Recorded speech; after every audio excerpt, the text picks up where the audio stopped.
I mean, firstly, they are amazingly beautiful, beautiful animals. And of course, they have probably the cutest cubs on the planet. And that's fantastic for the family audience that Disneynature so well serves. Um, they're also, I mean, the reason that Jeff and I love them is that they are just so perfectly adapted for the world they live in. I mean, that's true of many animals, but it's particularly true of polar bears, and they really are the masters. You know, they are the top animal in the Arctic, and nobody would question that. The Arctic, of course, is an extremely beautiful place, and that was a very important part of our desire to make the film.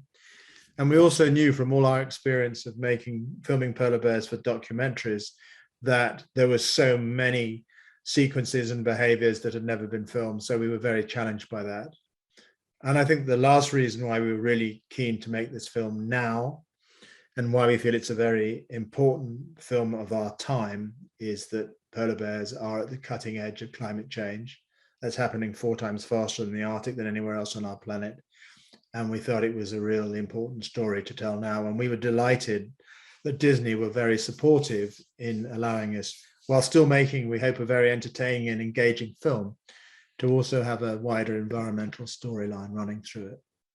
We took a completely revolutionary new approach to filming polar bears. I mean, Disney gave us the budget, frankly, to be very ambitious, to spend a very, very long time in the field. But being in the field in the polar conditions is really tough. Temperatures can go down to -30.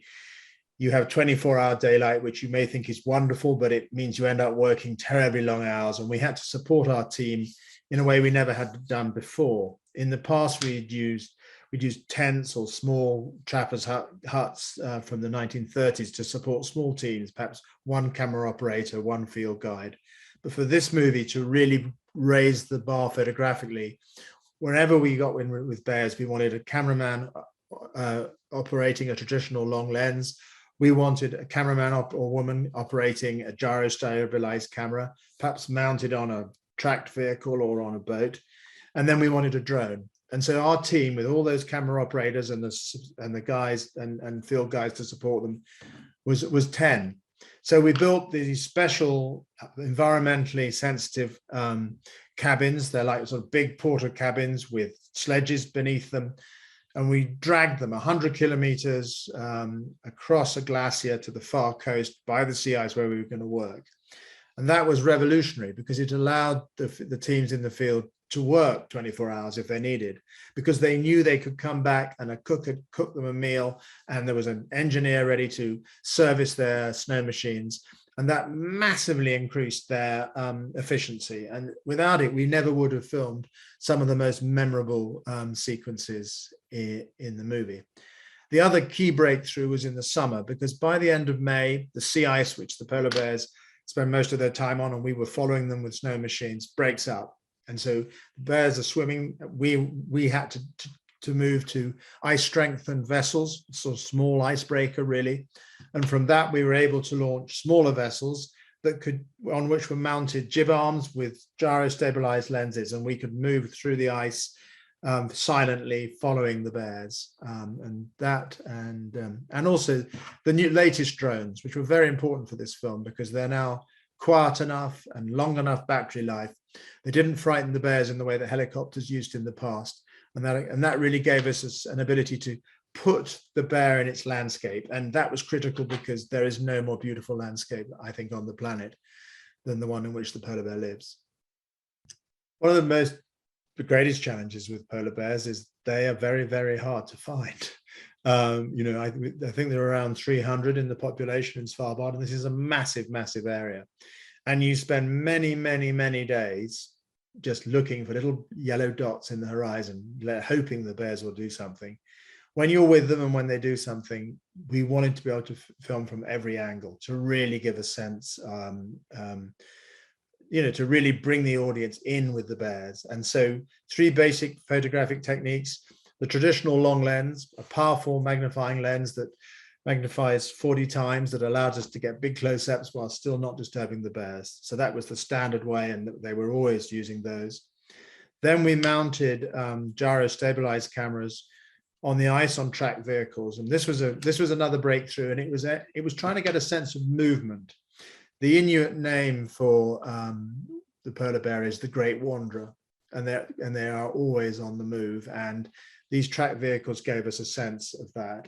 And that same gyro-stabilized system could be mounted on small boats that were operating within the ice on a jib arm, very low at the water's level. So you're literally at bear level, and we're able to track along through the ice and get sequences like the hunting bear, and many of the aquatic sequences were done in that way.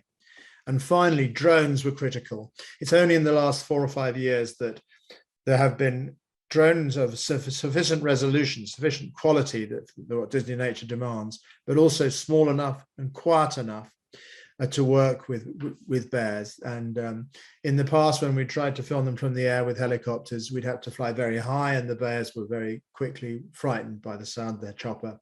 But many bears hardly noticed the drones, and that allowed us to get wonderful images that put the bear in their habitat. And look at almost any sequence in the movie, and you'll see that it's got ground-based shots, aerial shots, and moving shots. So it was those variety of images that we hoped really put the audience in the Arctic and alongside the bears. Our story is a story of a mother polar bear looking back on her life over 15 years, and how the challenges of motherhood in raising a set of cubs in one of the most extreme environments in the world is entirely dependent on the learning that they take from her.